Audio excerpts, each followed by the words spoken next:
와 관련돼 있어요. 네. 눌렸죠? 네. 자, 여기 보죠. 자, 이론인데, 이론은 좀 시험에 거의 안 나와요. 그냥 파악만 해두시면 돼요. 그래서 일반화보다 좀 더 보편적인 확률성이 높은 진술이고, 그리고 구체적 사실 간의 관계를 정교하게 일반화에 빈치지 않고, 관계를 논리적으로 정립하고, 이걸 또 증명을 해야 돼.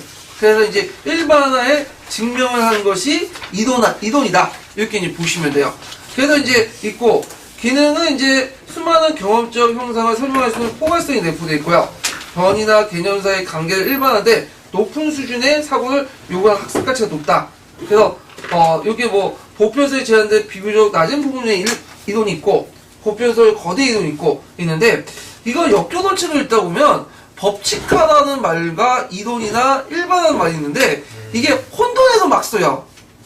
그래서 뭐 포프는 햄필처럼 이렇게 딱 법칙화 있죠. 과학적인 과학 법칙화도 있는 반면에 좀 낮은 단계 법칙화도 있고, 그 다음에 법칙은 아니지만 예매모호한 제한된 일반화도 있고. 그런데 이걸 좀 약간 구분하셔야 돼요. 그래서 아까 얘기한 것처럼 아까 총괄 개념은 법칙화는 아니지만 뭐냐면 그 법칙적으로 유사하고 제한된 일반화 성격을 갖고 있다. 이런 것들이 또 뭐냐면 또 실증론과 비슷한 성격을 갖고 있거든요. 그래서 아주 예매 모호하게 그런 말도 있는데 그냥 암기해 두시는 게 좋을 것 같아요. 그거는 뭐 우리가 여기 뭐 과학처학적 논의까지 다 할 필요 없거든요. 자, 그 다음에 이제 교실에서 수업하려면 뭐 여러 가지 뭐 시대구분론, 계급이론, 학문론 이런 것들은 이용할 수 있다. 그래서 적용하는 방법, 정통적 이론이 있으면 항상 수정주의 이론이 있죠. 이 수정주의 이론은 새로운 관점을 제시하는 거죠.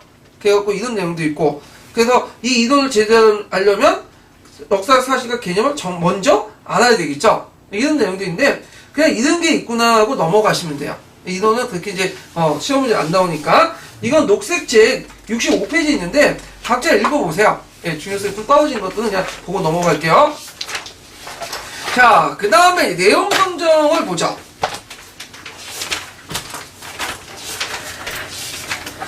자, 내용 선정인데 이 내용 선정은 무슨 내용을 가르칠 것인가.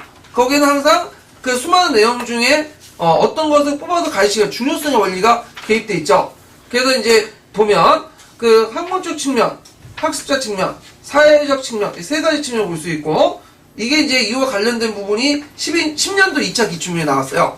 그리고 이걸 합쳐갖고 역사교육의 선정 기준, 중요성, 타당성, 지속성, 적용성, 적절성, 균형성, 이게 원래 6가지인데, 제가 1, 2, 3을 잘못 따는 것 같네? 예. 이게, 6가지, 4, 5, 6 이렇게 더 적으면 되겠네요. 그 다음에, 7차 교육 기준에 이제 목표 달성, 주요 학습 요소인데, 뭐 그렇게 중요한 건 아니고요. 자, 어디에 핵심적으로 봐야 되냐면, 학문적 중요성, 특히 도구적 중요성과 본질적 중요성, 그 차이에 대해서 문제가 많이 나오기 때문에, 이런 것들 좀 기억을 해 두시면 돼요. 그래서 학문적 중요성은 역사학과 역사 교육에서 상당히 강조되는 그 중요성이죠.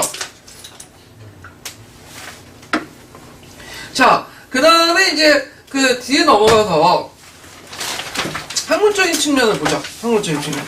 자, 이 학문적 측면에서 이제 중요성의 원리 중에 도구적 중요성과 본질적 중요성이 있는데요. 자, 요거 별표 3개 쳐놓으세요. 항상 나오면 여기 나와. 자, 도구적 중요성은 후의 사건들이나 오늘날의 우리 생활에 미치는 영향력이 큰 사건을 선택할 때 적용한다. 그래서 프랑스 혁명은 근대 자유주의와 민주주의의 발달에 큰 영향을 줬다. 4.19 혁명은 한국의 민주주의 발달에 큰 영향을 줬다. 여기 핵심 키워드가 뭐죠? 영향이에요. 영향만 나오면 무조건 도구적 중요성이야. 예. 그리고 영향이 안 나오면 본질적 중요성이야. 이렇게 구분하시면 돼요. 그래서 본질적 중요성은 그 사실 그 자체가 가지고 있는 본질적 가치 때문에 채택된 기준이다.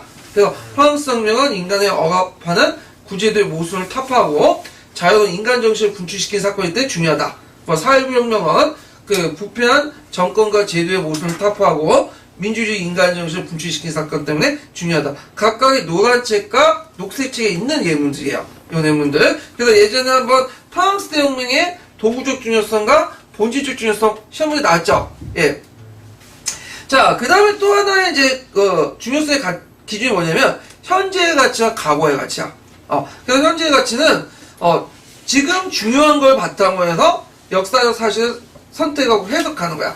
근데 이게 문제점이 뭐냐면 일단 역사적 중요한 사건이 현재 관련해서 왜곡될 수 있고 또 외면당할 수 있고 오류가 많아.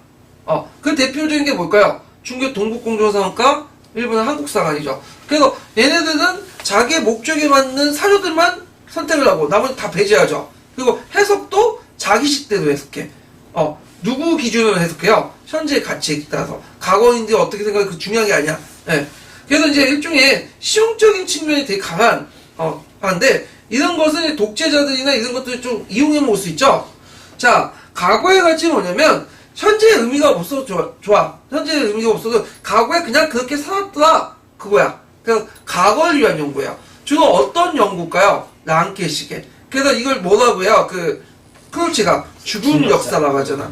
그래서 이제 이런 것도 있다. 그래서 과거의 가치, 현재의 가치도 각각의 뭐냐면 상당히 중요하지만 또 단점도 있다. 그래서 현재의 가치와 과거의 가치를 동시에 고려한다. 이거는 도구적 중요성과 본질 중요성, 현재의 가치, 과거의 가치를 중요성을 원래 다 같이 고려해야 돼요.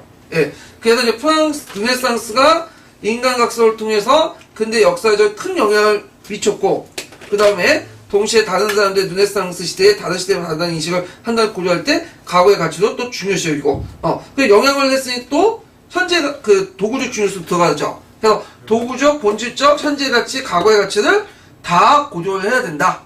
한쪽에 치중하지 않도록 해야 된다. 그건 아까 치면 이제 외연적 정의와 내포적 외연적 사대와 내포적 속성도 같이 고려해야 된다. 이렇게 이제 연결시켜서 보시면 돼요. 자, 그래서 항상 중간에 있어라.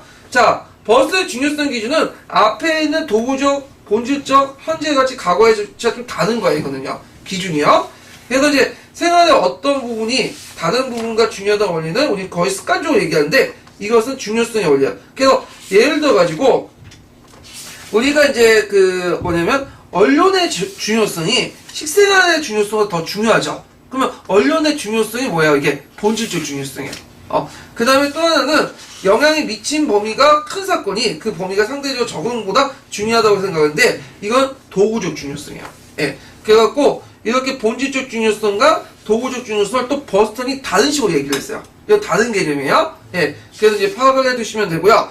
자, 요 부분이 좀 중요하기 때문에 녹색책 부분 한번 읽고 넘어갈게요. 자, 녹색책 84페이지 펴보세요.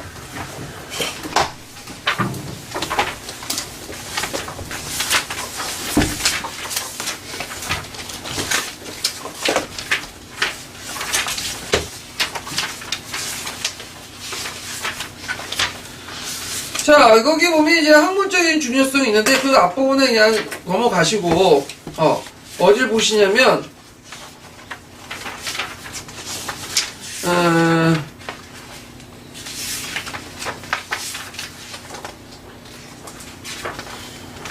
뒤에 넘어가고 여기 86페이지 보세요. 자, 86페이지 보면 거기에 이제 과거의 가치인가 현재의 가치인가 그 부분이 있죠. 그래서 현재의 가치와 과거의 가치의 어떤 중요성 그 관련된 내용인데 84페이지에 그 두 번째 보세요. 이제 두 번째 달락 한번 읽어볼까요? 세 번째 달락하고요.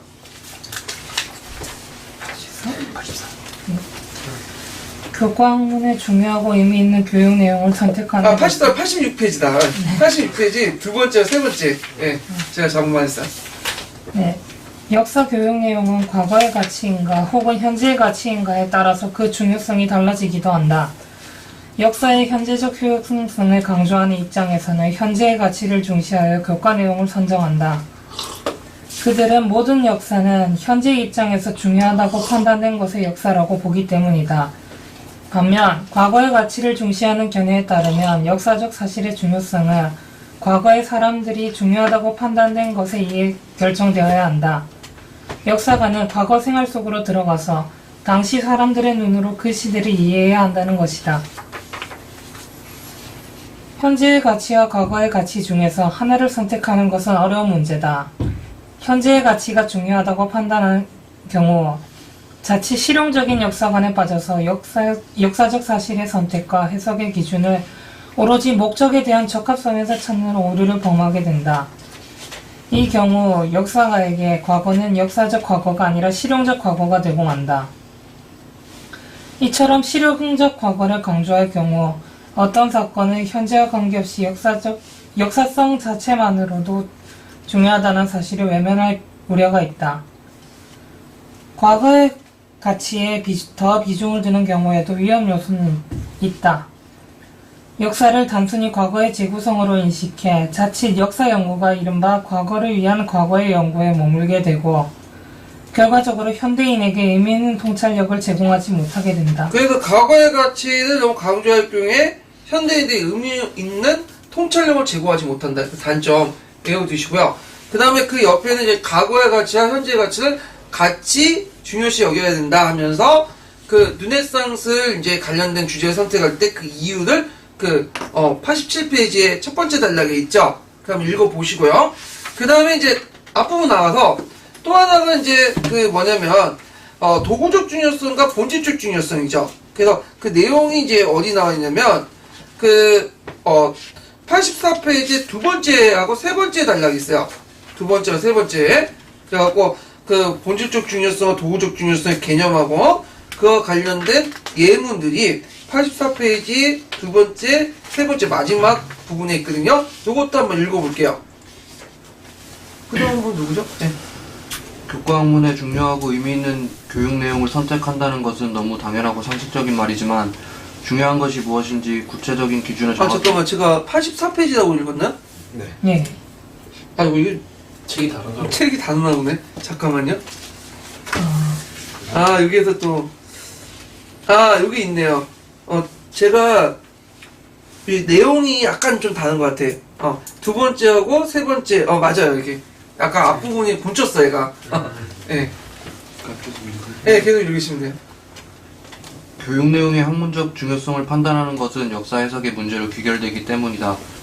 흔히 그 중요성을 판단할 때 역사적 사건 자체가 지닌 내재적 가치에 의해 판별하기도 하고 어떤 사실이 나중에 사건 또는 사람에게 끼친 결과나 영향을 기준으로 판별하기도 한다. 후속 역사에 큰 범위에 영향을 미친 사건은 상대적으로 그 범위가 작은 사건보다 중요하다. 즉, 한 지방에만 영향을 준 사건보다는 국가적으로 혹은 세계적으로 영향을 끼친 사건이 더 중요하다. 그리고 일시적인 영향을 준 사건보다는 지속적인 영향을 준 사건이 더 중요시된다. 이처럼 교육 내용을 정할 때는 역사적 사실이나 사건 자체의 본질적 가치뿐만 아니라 후속 역사 전개에 미친 영향도 함께 고려한다. 예를 들어 4.19 혁명이 부패한 정권과 제도의 모순을 타파하고 민주적인 인간 정신을 분출시킨 사건이기 때문에 중요하다고 말한다면 이는 전자에 해당된다. 반면 한국의 민주주의 발달에 큰 영향을 주었기 때문에 중요하다고 설명한다면 이는 후자에 해당된다. 프랑스 혁명은 인간을 억압하는 구제도를 타파하고자 한 자유 추구의 정신을 보여주었기 때문에 중요하다고 할 수 있고, 그런데 시민혁명의 기폭제가 되었기 때문에 중요하다고 말할 수도 있다. 예. 그래서 그 예문까지 좀 파악을 해주시는 게 좋을 것 같아요. 자, 그 다음에 이제 내용을 들어가서, 이제 본 것은 학문적인 측면이에요. 학습자 측면이 있는데, 자, 학습자 측면도 이제 나오긴 나오는데 좀 중요성 떨어져. 예전에 한번 기출 나오고, 지금까지 한 번도 안 나왔거든요. 한 5, 6년 됐어요, 이것도. 그래서 학습자 측면은 두 가지 측면이 있어요. 하나는 그 내용 측면이 있어. 내용. 그래서 학생들이 이제 그러니까 학생들의 이제 내용이 아니라 연령 발달 단계. 연령 발달 단계와, 그래서 또 하나는 학생들 흥미나 관심 내용, 욕구, 이런 것들이죠. 자, 연령 발달 단계는 어디와 연결되어 있을까요? 피아제 이론과 관련되어 있죠. 그 다음에 학생의 흥미나 관심 내용, 욕구, 이것은 피아제 반대하는 영역 고유 인지능과 관련되어 있죠. 이 두 가지 측면이 있다. 근데 각각의 한계가 있어요. 예를 들어서 첫 번째는 역사교육의 내용이 국가사회적 요구와 학문적 요구에 따라 성장들이 많고 흥미와 지적 희열을 고려할 사항이 아니다. 이거는 뭐와 연결되어 있죠? 고려할 점에서 니은과 연결되어 있죠. 니은과. 예. 그리고 니은에 보면 발달 단계 반영 원칙도 형식이 주작이고 중학교, 고등학교 내용상의 진솔한 차이가 없다. 그래서 역사의식 발달 단계 연구 부정 원인도 쭉 있는데 요거는 어디와 연결되어 있는 거야? 기극하고 연결되어 있어요. 그래서 기극은 뭐와 관련되어 있는 거죠? 이거는요? 영역 고유인지론과 관련된 거죠. 그래서 양쪽의 입장을 반영하지만 양쪽부터 또 만족하지 못하는 부분이야. 이게 그 교과서 내용 조직 안에 중요성 원리원 안에 그 내용을 좀 기억을 해주시면 되고요. 그 다음에 이제 디귿에 넘어가서 3번은 뭐냐면 그 교육과정 내용에 이런 그 발달 심리학을 반영할 때의 문제점을 세 가지로 기술돼 있어요. 그래갖고 요건 누구 입장에서 본 거예요? 영역 고유인지 입장에서 본 거죠. 그래서 이제 발달 심리학의 사고는 일반적 능력을 의미한 것으로 각 교과의 특성을 반영하지 못한다. 그래서 구체적인 경험할 수 있는 것은 쉽게 할 수 있고 추상적으로 경험할 수 없는 것은 학생 어떤 건 발달 심리에 맞지 않는 경우도 있다. 이건 뭘 바탕으로 얘기한 거죠? 그 우리가 생각한 그 뭐냐면 초등학생들은 그 뭐냐면 상고사에 관심 없다고 생각하잖아. 먼 지역이잖아. 근데 초등학생이 고려나 공룡에 살았던 시대나 과거에도 관심이 있다. 그거 어떻게 설명할 것이냐? 그 다음 세 번째는 발달 심리학의 교과교의 적용은 각 교과에 매개를 하지 않았든지 가동한 일반을 끊어낼 수 없다. 그래서 그 뭐냐면 각 교과에 맞지가 않는다는 거, 발달 심리학. 그 구체적인 내용으로 뭐냐면 각 연령 단계의 학생들 역사인식 수준만 제시할 뿐 발달 근거. 그러니까 앞에 전 단계에서 뒤 단계에서 발달할 수 있는 근거를 구체적으로 제시하지 못했고, 그 다음에 이 역사의식 발달 단계의 구분도 예매하고 이걸 내용 성적 기준에 활용하기가 어렵다.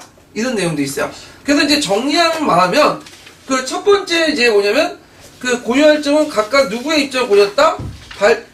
삐아지의 이론가 그 다음에 영역 고유인지론자 이걸 있고요. 그렇지만 요 사람들의 의견도 반영에 한계가 있죠. 각각 기획과 이론이 들어가 있고, 그리고 중요성의 원리에 발달 심리학에 반영할 게 어떤 문제점인가, 이걸 삐아지의 이론에 반대했던 그 영역 고유인지론들이 제시한 게 세 가지예요. 그래서 이 녹색 책이 있는데 여기까지 나오긴 좀 힘들 것 같아. 그냥 한번 보고 넘어가세요. 요 부분들은 그냥. 그래서 녹색 책 87페이지, 90페이지까지 장하게 적어놨거든요. 근데 기출되는 빈도가 약간 떨어지는 문제다. 주제다. 기억을 해두시고. 그 다음에 사회적 측면의 원리를 보죠. 사회적 측면은 이제 국가 사회적 측면을 강조하는 건데요.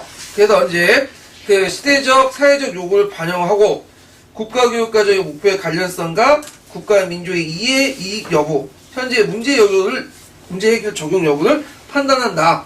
그래서 수업에 활용하는 내용들이 있는데 요것도 그냥 한번 쭉 보세요. 예. 그 다음에 강조시 문제점 해갖고 뭐 사회 요구에 반영된 내용을 강조해 너무 목적시가 경우에는 국가 사회적 요구에 오역이 정해서 외제적 필요가 반영될 수 있고, 그 다음에 민족문화의 주체성, 정통성, 자주성, 독자성, 우수성 인식과의 목표를 설정하는 반영된 내용만 선정할 수 있고, 뭐 국가 사회적 필요와 요구에 따라서 정의가 어렵고 표현된 이대로 강요할 수 있다. 그 다음에 인간 사회 생활사의 모습을 등한시할 수 있고, 과거에 살았던 사람들의 삶에 대한 이해도 어렵다. 그래서 이게 네 가지만 제시했는데 제 생각에는 이거 시험 문제 안 날 것 같아. 이런 문제 낼 수가 없죠. 예. 국정교과서가 국가사회적 요구에 나타난 거냐. 그래서 예전에 비판적인 내용들이 들어갈 수 있겠지만 최근에 이런 문제들이 없으니까 그냥 보고 넘어가시면 돼요. 이거는요. 예. 그래서 이제 여기에서 바람직한 반항은 뭐냐면 내재적 가치가 모순되지 않은 한도에서만 하자. 그 내용은 이제 구성되어 있다는 거예요. 그래서 이렇게 이제 봤고요. 그래서 이것도 녹색 책의 90페이지, 92페이지까지 있는 내용인데 그냥 한번 읽어두세요. 그냥. 이런 게 있구나 넘어가시면 되고, 어디를 중점 주냐면 아까 질문하셨던 학문적인 측면만 보시면 돼요. 학문적인 원리만. 자, 그러면 기출 관련된 부분들을 이제 볼게요. 기출 관련된 부분들.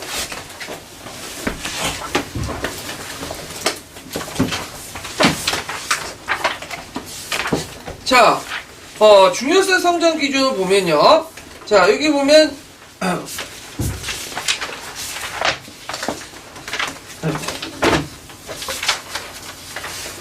자, 역사교과의 내용선제 기준으로 중요성의 문제가 논의되고 있는데, 중요성은 크게 도구적 중요성과 본질적 중요성으로 구분된다. 다음 중 내용선정과 관련된 본질적 중요성과 관련된 설명하고 있는 것은, 자, 포용성은 가장 멀리까지 영향을 미쳤고 가장 시원한 결과를 가져왔기 때문에 역사교과가 채택된다. 핵심 단어가 나왔죠? 영향이니까 도구적 중요성. 자, 그 다음 정통적 역사교육 방법은 민족국가를 참여하고, 그 다음에 학생들의 국가에 대한 자발적인 충성심을 갖도록 하는 내용이 많다. 이거는 그 앞에 있는 사회적 요구와 관련돼. 사회 국가적 요구. 그 다음에 3번은 생활의 어떤 국민이 다른 어떤 국민보다도 중요하다고 하므로 음식 습관이 변화보다 지표 자유의 제한을 가는 이유를 선택한다. 이건 본질적 중요성. 이건 아까쯤에 버스턴이 생각하는 본질 중요성과 도구 중요성이 보여. 그죠? 그래서 버스턴이 생각하는 것도 좀 파악해둔 필요는 있어요. 예. 자, 그 다음에 학생의 필요 흥미 발달 단계에 맞고 사회적 요구에 적합하며 적용 가치가 큰 역사적 지식을 선정하는 것이 바람직하다. 이건 아까쯤에 말한 이제 학습자 측면이나 도구적 중요성 이런 것들 이제 보시면 되고요. 그 다음에 93년도 문제를 볼게요. 거기 자 역사적 과거보다 실용적 과거를 강조한다는 말을 뜻하는 것은 자 역사적 과거는 과거의 가치와 현재의 가치예요. 과거의 가치죠. 실용적 과거는 뭐죠? 현재의 가치죠. 예, 현재의 가치에 따라서 이제 보는 거죠. 그래서 현대적 관점에서 과거 사건의 중요성을 판단한다. 답 3번 나오죠. 자 1번은 과거인들 행위들 과거인들 관점을 본 거는 과거의 가치고요. 그 다음에 정치 제도보다 인간 생활상을 중시하는데 이건 뭐 관련이 없는 거고 그 다음에 4번은 역사적 사건의 본질적 가치는 본질적 중요성이죠. 그래서 답이 3번이 되겠죠. 자, 그 다음에 02년 기출문에 나왔던 것이 뭐냐면 자 역사교육의 내용선정 원리의 중요성을 강조했다. 중요성, 본질적 중요성, 도구적 중요성 나오는데 각각 뜻하는 바를 쓰시오. 요거는 아까 이제 녹색책에 있는 내용들 이거 쓰시면 되고 자 포항성을 할 때 1번과 2번의 내용을 쓰셔. 도구적 중요성, 본질적 중요성 그거 쓰시면 되죠. 요것도 노란책하고 녹색책 있어. 그러니까 이것도 쓰시면 돼요. 예, 그래갖고 이렇게 있다. 그 다음에 뒤에 넘어가서요. 4번을 보죠. 4번. 잠깐만. 물 좀 먹고요.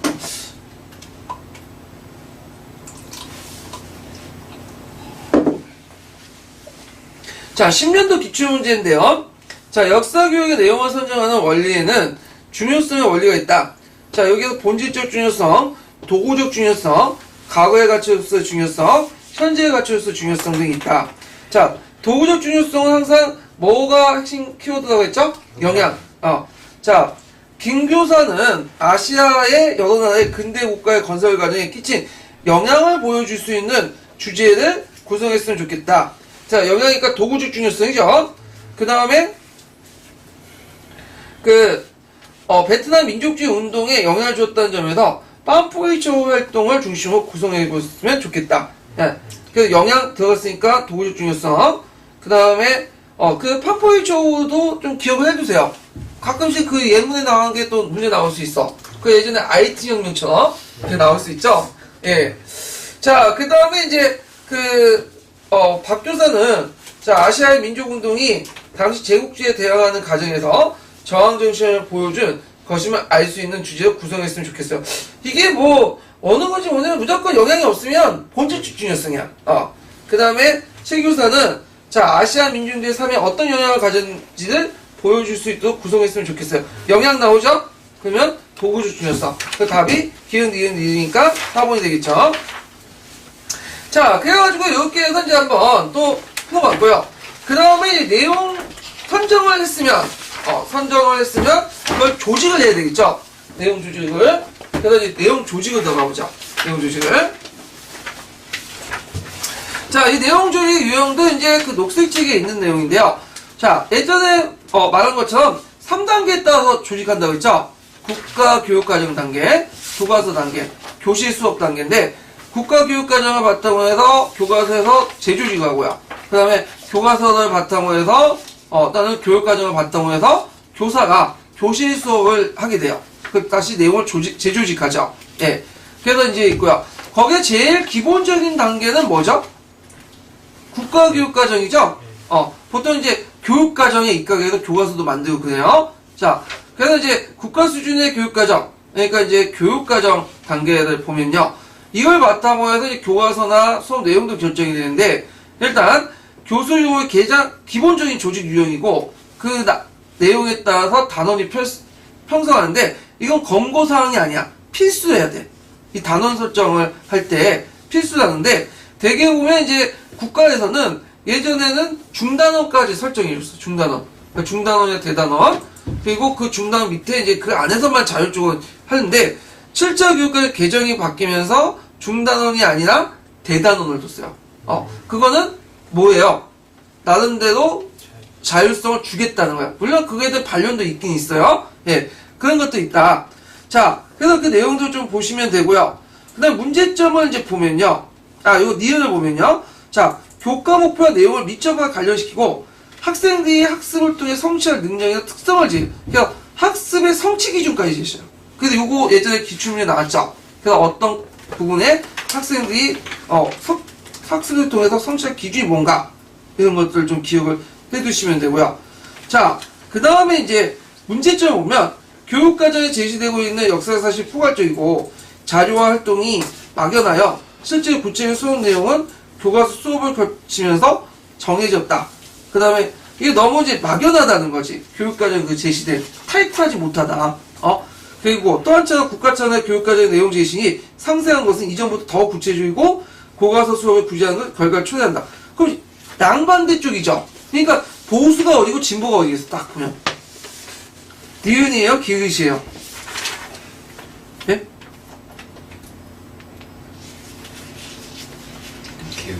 기읒이 보수고 니은은 진보죠. 예. 그래서 그 보수 입장일 때 국가가 타이트하게 모든 걸 다 간섭하는 걸 좋아하잖아. 근데 보수 입장에 이게 마음에 안 든 거야. 지금 7차 교육과정이나 개정 부분이. 근데 진보적 입장일 때는 뭐야? 이거조차도 뭐 중단을 대단원까지 풀어줬다는데 그거조차도 실상을 보면 국가가 다 일일이 타이트하게 해놨다는 거야. 그러니까 양쪽의 입장을 지금 반영해서 적어놓은 거야. 그래서 예전에 내가 여권에 얘기한 것처럼 되게 엮여놓으면 보면 그에 대한 어떤 그 그러니까 입장을 비판하는 내용도 보면 상반된 내용들이 많아. 그거는 한 사람이 주장한 게 아니에요. 여러 사람들의 비판을 적어놓기 때문에요. 왜냐면 보는 사람 관점에 따라서 이렇게 볼 수도 있고 정반대 또 볼 수도 있는 거잖아요. 예. 자, 그 다음에 이제 내용 조직의 원칙을 보죠. 자, 내용 조직의 원칙은 이거 교육과 관련돼 있죠. 뭐죠? 계속성, 계열성, 통합성 세 가지가 있죠. 그래서 계속성은 중요한 요소가 계속 반복되는 거야. 뭐 변화, 계속성, 인과관계 이런 것들. 그다음 계열성은 내용이 단순한 거에서 복잡한 거 심화 확대되죠. 그래서 그 성향된 내용을 바탕으로 해서 그 다원관계를 전개되는데 단순해서 복잡으로, 구체에서 추상해서 가까운 먼 거, 부분의 전체, 주관적 객관적인 거죠. 그래서 학습의 연결과 이전 학습의 차이를 보는 계속성과 또 차별성을 가지고 있고요. 거기에 이제 두 가지 원리가 있는데 하나가 나성형 교육과정과 환경학대법이에요. 그러니까 이거 둘 다 어디에 속하냐면 이거 잘못됐네. 심리적 계열성에 속해요. 그래서 나성형 교육과정과 환경학대법을 구분하는데 심리적 계열성에 속한다. 그래서 이거는 어디에 영향을 받은 거죠? 피아제 이론에 영향을 받은 거죠. 특히 이제 뭐가 시험 문제에 나오냐면 환경학대법이다. 물론 이거 외에도 여러 가지 계열성이 존재를 해요. 그래갖고 잠깐 이제 표를 몇 페이지 보시냐면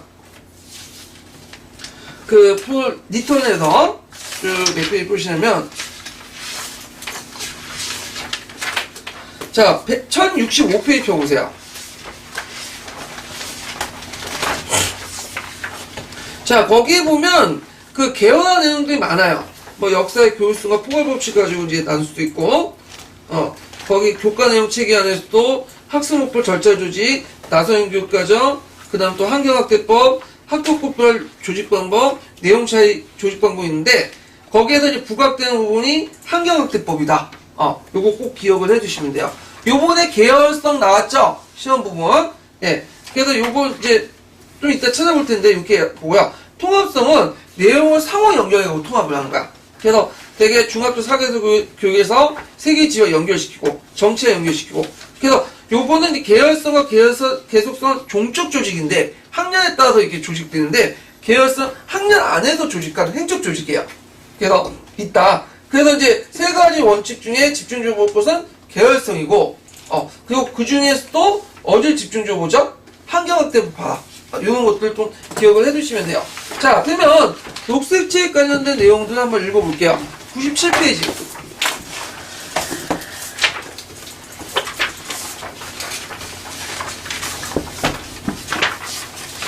자, 거기에 보면 이제 97페이지 내용 조직의 계열화가 보이죠?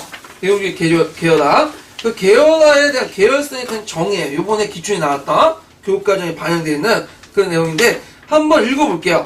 거기 97페이지 그 내용 조직 계열화 첫 번째 단락을 쭉 읽어보시면 될 것 같아요. 이 정의 부분이에요. 예. 교과 교육의 내용 구성에서 범위가 선정의 문제라면 계열은 조직의 문제라 할 수 있다. 계열화란 흔히 선행학습을 기초로 후속학습을 전개하되 점차적으로 내용을 확대, 심화, 향상하는 것을 의미한다. 계열화는 한편으로는 이전 학습과 연결된다는 점에서 계속성을 가지고 있으며 다른 한편으로는 이전의 학습과는 달라야 한다는 점에서 차별성을 지니고 있다.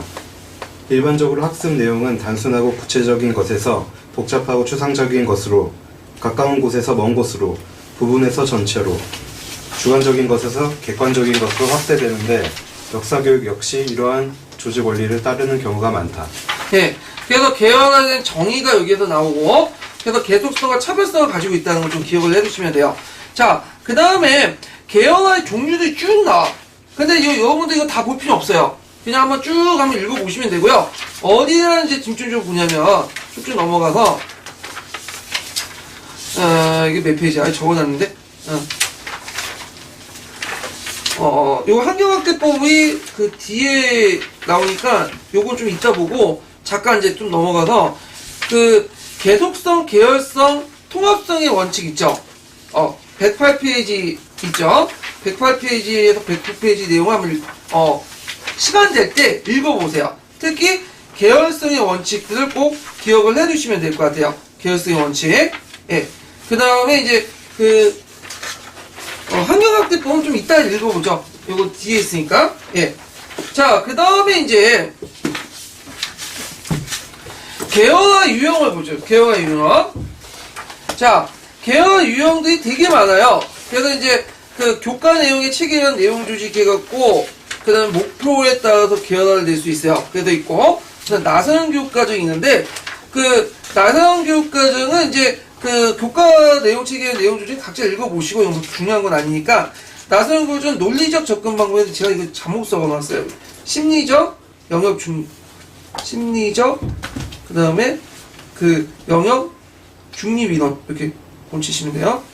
그래서 심리적 접근 방법, 그 삐아제 이론이니까 영역 인지 이론이죠. 예. 그래서 보통 이제 그 나선형 교육과정은 학문의 위계와 논리, 지식의 구조를 강조해요. 그래서 핵심 개념과 원리가 있으면 그 핵심 개념을 아이들의 수준에 따라서 제시하는 거야. 그래갖고 그 부연의 지식의 구조에 보면 나선형 교육과정 원리가 나오죠. 그래갖고 그 3단계가 있죠. 예전에는 한번 말을 했는데 첫 번째 단계가 뭐야? 작동적 방식. 그 다음에 두 번째가 영상적 방식. 세 번째가 뭐죠? 상식적 방식이죠. 그래서 전조잡기, 구체조잡기, 형식조잡기에 맞게 그 개념들을, 핵심 개념들, 그 애들 수준에 따라 차차차차 제시하는 방식이다. 그래서 요 구체 예문들이 있는데, 요거는 이제 그 녹색책이 있는데, 그냥 이런 게 있구나 넘어가시면 돼요. 요거는요. 예. 그래서 예전에 한번 시험 문제 나왔는데, 이 나선형 교육과정은 역사학에 적용하기 상당히 불편해. 왜냐면, 수학이나 자연과같이 역사 과목은 논리적 절차가 있어 없어요? 없죠. 그렇기 때문에 나선형 교육과정의 단점이나 특징 정도만 파악하고 넘어가시면 된다. 예. 그래서 예전에 한번 시험 문제 나왔긴 나왔지만 그 역사과가 나온 게 아니라 사회과의 측면에 나온 거야. 사회과에서는 되게 강조되는 부분이거든요. 분의 지식의 구조해가지고. 예. 자, 환경학대법인데 환경학대법 별표 3개 쳐놓으세요. 되게 계열성 나오면 구체적 환경학대법 나오면 돼요. 그래서 보통 지평학대법이라고 이제 부르는데 학습자의 발달 단계에 따라서 내용을 조직하는 거야. 그래서 심리적 접근 방법, 그 영역 중립이론, 그 다음에 학년별 이렇게 차이를 이렇게 두는 거죠. 그래서 이제 학습자 생활 소재, 주변 소재나 국가나 국제사회 범위가 확대인데 초등학교 1, 2학년 생활 주변의 역사, 그 다음에 초등학교 3학년은 고장의 역사, 그 다음에 그 시도 중심의 지역사, 그 다음에 생활사, 인물사, 이렇게 쭉쭉 나가죠? 그래갖고 있는데, 요거는 몇 차 기준이냐면, 7차 기준이에요, 7차 기준. 자, 어디 뭐, 요거, 85페이지요. 예. 그래서 이제, 그 환경학대법에 따라서, 이제 그 7차 교육과정이나 실제 개정교육과정이 있어요. 한국학대법이. 그래서 있고요. 그래서 이제 각 학년에 뭘 배울 것인가를 좀 정확히 기억을 했는데 이게 예전에 시험 문제 나왔어요. 실차 기준으로 이렇게 물어보는 거예요. 그래서 나왔고 그 다음에 이제 그 인지발달이 주변에 있는 사물에서 시작해서 추상적인 대상으로 확대된다는 거. 그래서 구체적인 거에서 추상적인 거, 가까운 것은 먼 거. 그래서 이런 식으로 하고요. 그 다음에 이제 그 조직 방법에서 배워둘 것이 예전에도 한번 시험 문제 나왔죠. 고금상의, 변천의식, 인과관계, 시대의식, 발전의식. 요게 뭐가 반영됐다고요? 환경학대법이 반영됐다. 그 다음 비판적으로는 이제 영역 그 고유론자들 비판이에요. 사고의 성격과 기술은 내용에 따라 변화되고 교수 방법과 수업자도 변하기 때문에 내용을 무시하고 교수 학습 방법을 이렇게 할 수 없다. 그 다음에 해당 영역의 지식 습도가 구조 용이한 수업을 통해 사고 발달을 촉진시킬 수 있다. 이걸 통해서. 그 다음에 구체적으로 경험할 수 있고 그런 거 쉽고 추상적으로 경험할 수 있는 것이 어려운 것에 의문을 제기하죠. 초등학생들도 자신과 멀리 떨어져 있는 추상적 역사적 사실을 학습할 수 있고 세계사도 어렵고 국사에 쉽다는 근거도 되게 미약하다. 그래서 이양 대비적 방식을 통해서 단골 신화를 통해서 먼 우주나 고대도 연구를 할 수 있죠. 그 예전에 시험 문제 나왔던 거죠. 그래서 그 환경학대법의 비판 내용도 예전에 했던 내용들도 같이 있는 거야, 그냥 여기. 그래서 같이 좀 파악을 해두시면 되고요.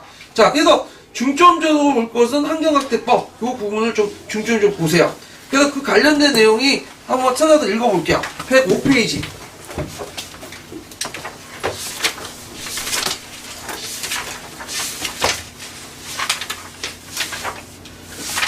자, 거기에 보면 이제 학습자 발달 단계 이렇게 해가지고 환경학대법이 나오죠.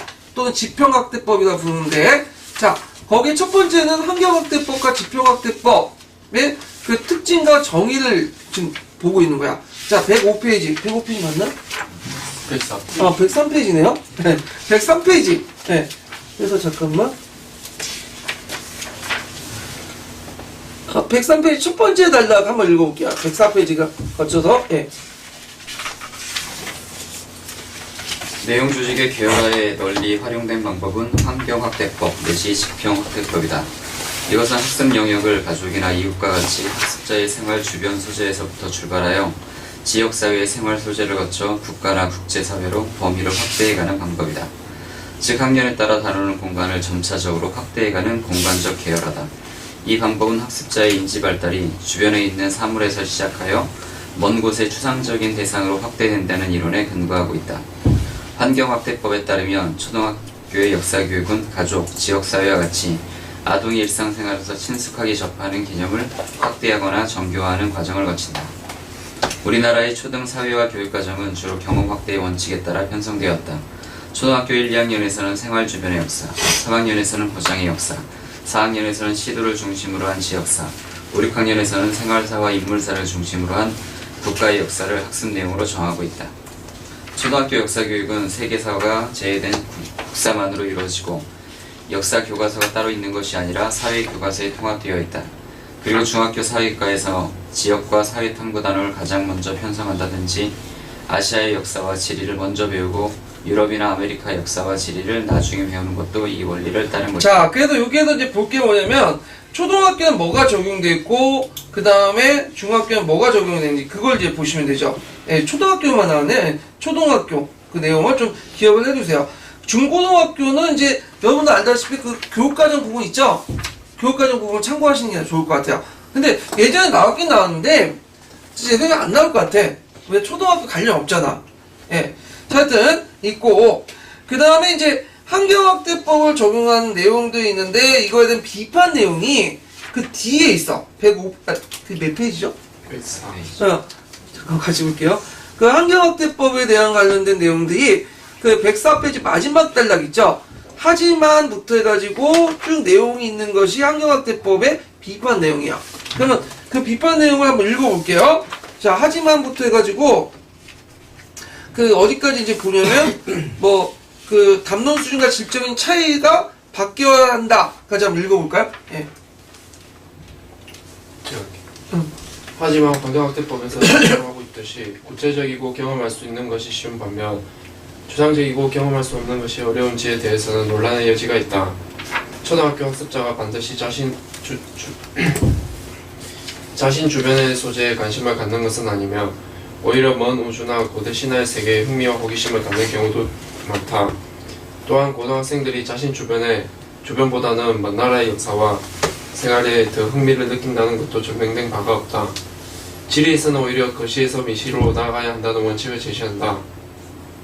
즉 가까운 지역을 다룰 때는 면밀한 관찰과 은밀한 자료 분석 및 체계적 논리 전개가 필요하므로 오히려 초등학교에서 세계를 다루고 고등학교에서 걸린 지역을 다루어야 한다는 것이다. 역사 교육에서도 세계사는 어렵고 복잡하고 국사는 쉽고 간단하다는 통념은 실증적 근거가 약하다. 따라서 학습자의 관심이 구체적인 주변 환경에서 추상적이고 시공간적으로 멀리 떨어진 환경으로 확대된다는 가정은 제고해야 한다. 오히려 계열성의 기준은 역사에 대한 담론의 수준과 질적인 차이로 바뀔 필요가 있다. 자, 그래서 이렇게 있고요. 그 다음에 그 옆에 보면 이제 그 뭐가 나오냐면 그 환경학대법이 적용된 사이트 연구 결과가 좀 나오죠. 그건 예전에 한번 제가 얘기했기 때문에 건너뛸게요. 그래서 여기 보금창 그 발달 단계의 내용들 꼭 기억을 해두시면 되고요.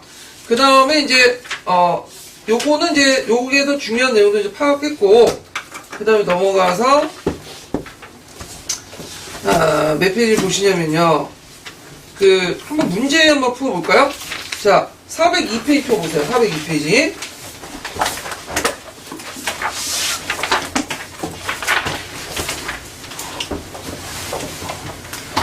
자, 402페이지에 보면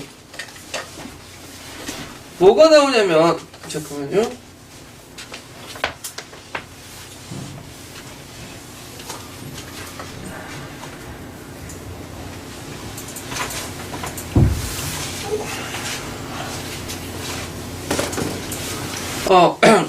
자, 다음 글을 읽고 물음에 답하시오.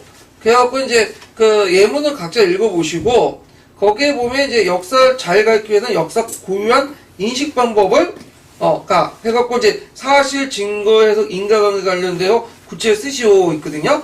제가 이걸 이제 파란색 71페이지를 바탕으로 해갖고 검은색 내용하고, 적어놨어요. 그래서 그 내용을 좀 파악을 해두세요. 그 다음에 거기에 이제 교육과정 지식은 슐마의 교육과정 지식은 쓰면 되죠. 그래서 이제 슐마의 교육과정 지식은 이제 구성을 하시면 되고, 그 다음에 또 여기 보면 이제 6학년, 10학년 역사 영역의 계열성과 관점에 논하고, 여기에서 6학년, 10학년 역사 영역의 계열성은 뭐와 관련된 걸 논하는 거예요?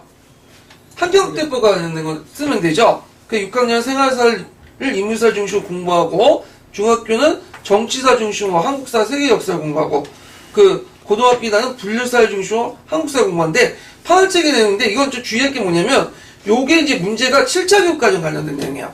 지금 개정하고 관련 없어요. 그렇지만, 요와 관련된 유사한 부분이 나올 수가 있겠죠.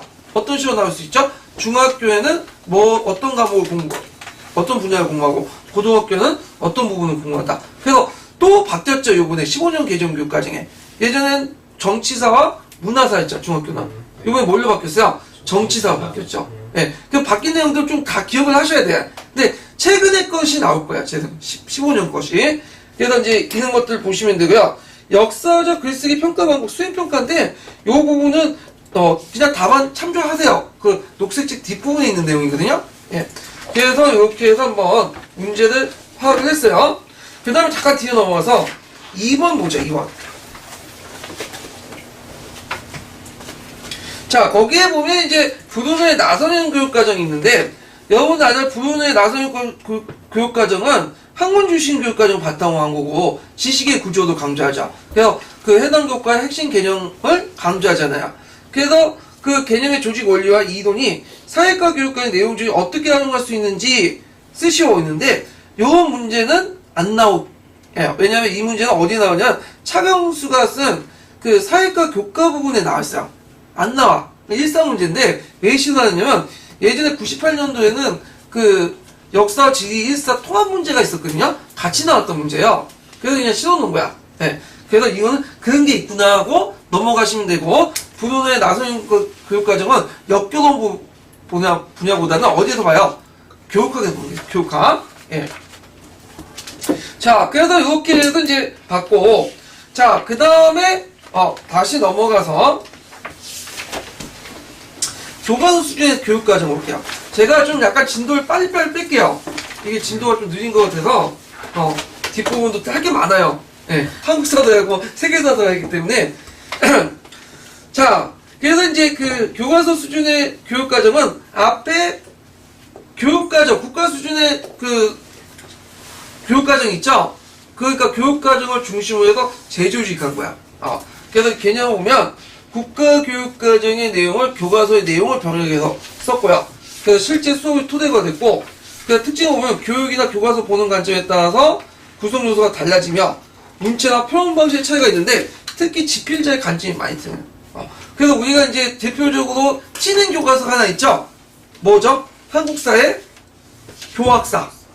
상당히 집필자의 관점이 많이 반영돼 있죠? 예. 그래서 이제 있는데, 그래서 이제 이것이 이제 7차 교육과의 개정 부분에는, 공부전 개정 부분에는 예전에는 중단원까지만 중단원까지 설정해줬죠. 국가가. 이제는 대단원까지만 설정하고 나머지 중단, 소단원은 누가 설정해주는 거야? 밑에 집필자가 다 알아서 하는 거야. 자율성을 그만큼 확보했다. 그렇지만 이거는 또 나올 가능성이 없는 게 뭐냐면 내년은 또 뭘로 바뀌어요? 국정으로 바뀌다 보니까 이런 부분들은 또 안 나올 것 같아. 교과서 내용 수준의 교육과정 부분은. 예. 하여튼 이제 시험문이 나왔으니까 이렇게 오고 7차 교육과정 교과서 제작 과정은 학생활동과 읽기 자료를 강조하는데 어디에 명시되어 있다? 교육과정에 명시되어 있다. 그래서 학생활동, 읽기자료, 성취수준까지 다 교육과정에 명시되어 있다는 거 좀 기억을 해두시면 되고요. 그 다음에 이제 내용 구성에는 교과의 기본 구조와 지식 계열화에 대한 분석을 바탕으로 지식의 전이성이 뭐예요? 어떤 특정 개념을 배웠을 때 다른 곳에도 적용될 수 있는 부분들. 그래서 혁명이나 문화나 변화나 이런 것들은 이 한 개념을 뿐만 아니라 다른 개념 다 적용될 수 있죠. 이렇게 할 때 핵심 개념을 축출하고 학습자 수를 고려해서 교육 내용을 재조직한다. 자, 그래서 내용 구성 유형인데 별표 하나 쳐놓으세요.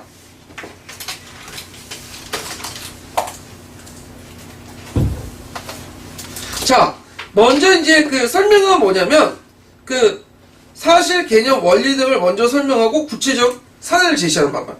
그래서 이제 조공무역은 중국이 주변 국가로부터 중국 문화권을 끌어들이고 주변국들의 이를 통해 경제 이익을 도모하는 무역이다.